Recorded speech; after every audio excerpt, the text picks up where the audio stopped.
If someone asks you to sum up an image of the Third Reich, the result will likely be tens of thousands of people in Nuremberg Stadium, rows of swastika flags, Adolf Hitler towering above the crowd, multitudes of hands raised in the Hitler salute. These are all images crafted by filmmaker Leni Riefenstahl.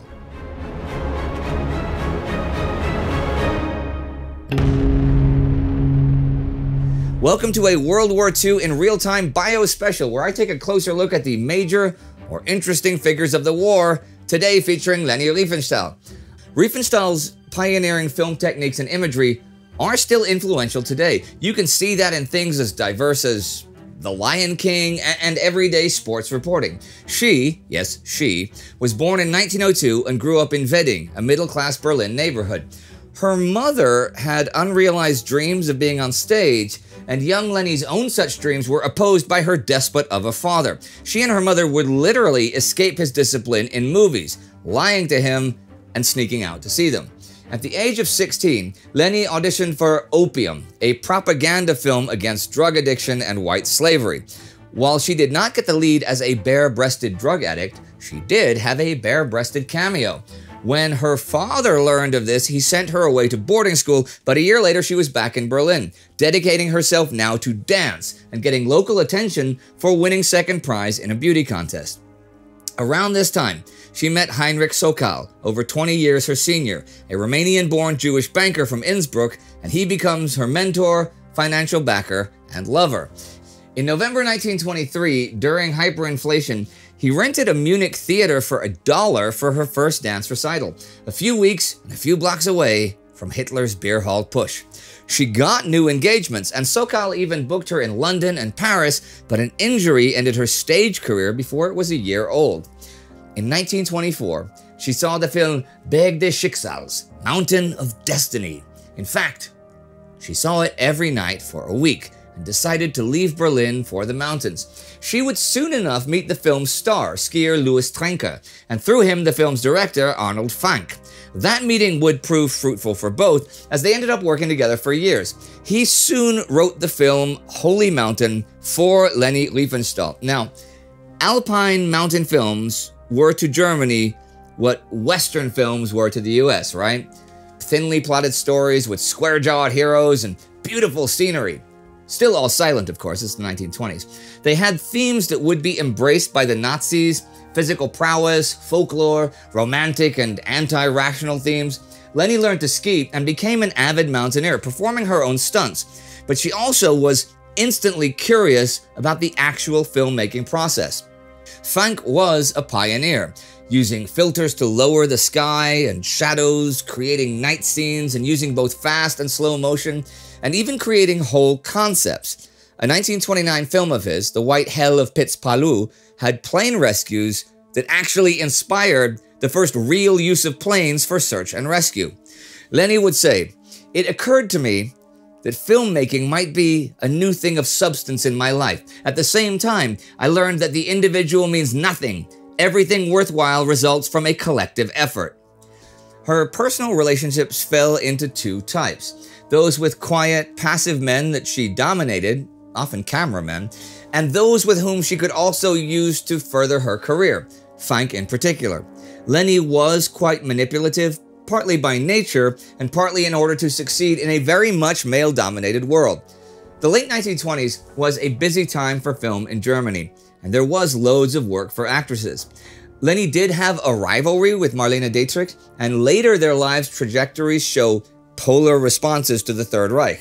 Dietrich left for Hollywood, and Riefenstahl became Hitler's favorite filmmaker.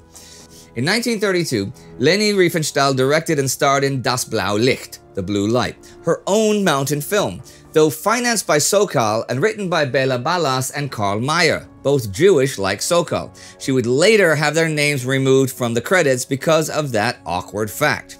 The art historian Rudolf Arnheim, who would leave the countries when the Nazis came to power, said that in a 1932 radio interview, Leni Riefenstahl told him, "As long as Jews are film critics, I will never have success. But watch out, when Hitler takes the rudder, everything will change."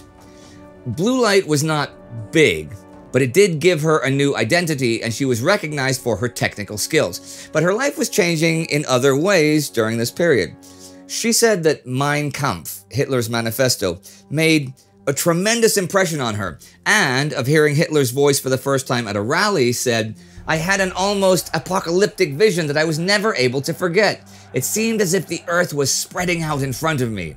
She then wrote to him, and that led to their first meeting. See, Hitler was a fan of hers, even declaring to an aide, "The most beautiful thing I have ever seen in a film was Riefenstahl's dance on the sea in the Holy Mountain." When they met, he told her that once he came to power, she must make his films. She later says, and of course we have only her word for it, that she criticized his racial prejudices and that he made a romantic gesture towards her, but apologized because he could not love a woman until he had completed his task. Well, she soon became part of the Nazis' inner circle. She attended cozy dinners at Joseph Goebbels' house with guests from the art world and the Nazi hierarchy, went on picnics with Hitler and his entourage. She would later say that Goebbels was her enemy, but his diary contradicts this and says he enjoyed her company, though they did clash, what with him being propaganda minister and her making propaganda films. He also had someone else doing their films since 1927, which led to some infighting and even rumors about her background. See, Goebbels banned Jews from Germany's entertainment world in 1933, just after the Nazis took power. Leni went and got proof of descent. Now, many people claimed, and would later claim, that her mother was Jewish, and she did provide her step-grandmother's name on her proof of Aryan birth document, not her real grandmother. In any case, the rumors died down, and in 1933, she was everywhere with the Nazis, and the idea of filming the party Congress came up. Such events were no longer limited in scope with Hitler in power. They were state events. She put it together in just a matter of weeks and really showed her talent for both editing and organization. She used relatively little original footage, interspersed with skillfully cut newsreels and studio footage from where Hitler's architect Albert Speer, whom Riefenstahl called the second most interesting man in Germany after Hitler, had recreated Luitpold Hall, the Nazi rally grounds. The film was really made in the editing room. She knew that people would focus on the Nazi hierarchy, so she focused on intangible values of context and atmosphere, with opening scenes of the town waking up and townspeople setting up the bleachers. Her challenges included hiding SA potbellies, the SA was the Nazi paramilitary organization, and disciplining the often drunk and cigarette-smoking crowd. Sieg des Glaubens, Victory of Faith, premiered in December 1933. Apparently, all copies were ordered to be destroyed already in 1934 because it featured Ernst Röhm, commander of the SA, who was executed on the Night of the Long Knives in 1934 after Hitler, concerned about the power of the SA, had him and its leadership killed. It was actually thought lost for many decades afterwards, but an almost complete copy was discovered in 1999. Anyhow, the film was an hour and 4 minutes long and was required viewing in schools before its banning. Before it was even released, though, Hitler had decided that Leni Riefenstahl would cover the 1934 rally. This was the basis of her film Triumph of the Will, and while the 1933 rally film had been cobbled together, this was choreographed down to the second. It was financed by the Nazi government through a company owned by Riefenstahl.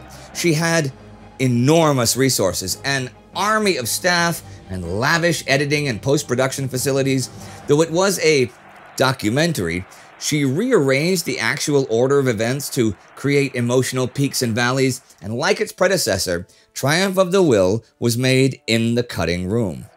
It was wildly successful, even outside Germany, winning awards in both France and Italy. Riefenstahl would later point to these as evidence that the film was not just Nazi propaganda. There is still debate as to whether it is propaganda or documentary. However, as Susan Sontag wrote, let me quote an unimpeachable source, Adolf Hitler. Hitler describes Triumph of the Will as a totally unique and incomparable glorification of the power and beauty of our movement. And it is. The Wehrmacht, the German armed forces, felt slighted that the two films featured the SA and the SS and wanted a film of its own. This she made, though without enthusiasm, using many of the tropes from Triumph. But in 1935, she was approached by the head of the German Olympic Committee about making Olympia. I could see the ancient ruins of the classic Olympic sites slowly emerging from patches of fog, and the Greek temples and sculptures drifting by. Using an incredible array of technology, Leni Riefenstahl invented modern sports photography, pioneering telephoto lenses, using the fastest cameras in the world for slow motion, digging pits for filming from below, and using underwater cameras and cameras on elevators. She shot 400 kilometers of film at the 1936 Berlin Olympic Games. Olympia is in two parts, Festival of Nations and Festival of Beauty, and was the first documentary film of an Olympics. It was finally released on April 20th, Hitler's birthday, in 1938, and premiered all over the world. Reviews outside of Germany were mixed, and it was even described by journalist Walter Winchell as pretty as a swastika. Riefenstahl hoped that this would finally bring her recognition from Hollywood, but her trip there coincided with Kristallnacht, a violently anti-Jewish pogrom carried out in Germany by paramilitary forces and regular citizens without intervention from the authorities. She denied it was happening, calling it slander, and used her trip to say she never really knew what was really happening in Germany. Variety magazine and Hollywood Reporter were vehemently opposed to her. There is no room in Hollywood for Leni Riefenstahl.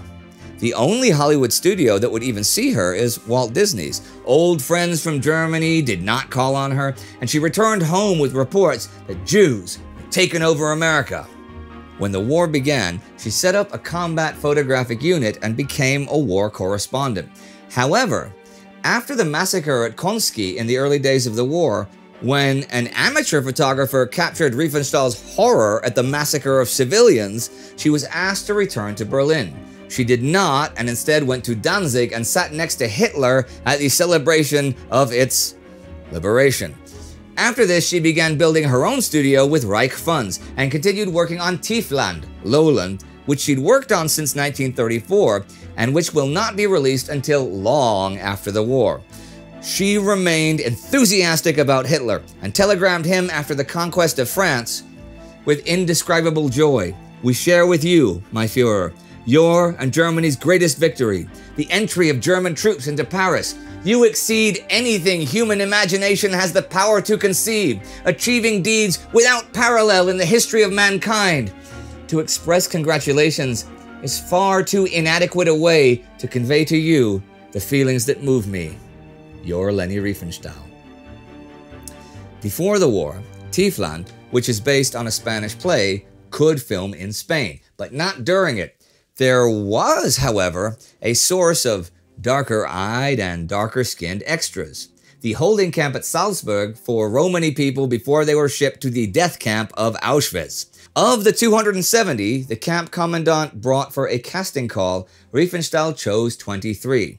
Survivors remember her moving along the line with SS guards, choosing faces that she liked. Some spoilers coming now for those of you sticking to the chronological coverage of the war. The camp was closed in 1943 and all inmates were sent to Auschwitz. Riefenstahl issued a statement at the age of 100. Oh yes, she lived to be over 100. When taken to court by a group of Roma for denying that the Nazis had exterminated Romani, that, "I regret that Sinti and Roma had to suffer during the period of National Socialism. It is known today that many of them were murdered in concentration camps." The last time that she saw Adolf Hitler was in March 1944, when she married Gebirgsjäger officer Peter Jakob, whom she had met in 1940 while filming in Mittenwald.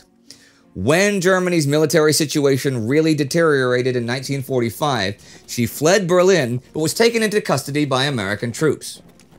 A great deal happened in the months and years that followed, but that is a story for another day, and it is here that I will end today's episode. Leni Riefenstahl was a talented and groundbreaking filmmaker whose innovations revolutionized the industry. She was also a manipulative narcissist who used the Nazi German Reich to further her own career. She claimed she was not aware of the horrors of the Nazi regime, but there is a great deal of evidence to the contrary, which we will cover in part 2. If you'd like to see more about the 1936 Berlin Olympics, you can click here for our Between Two Wars episode about that. The TimeGhost Army finances all of our productions, so join the army at timeghost.tv or patreon.com. See you next time.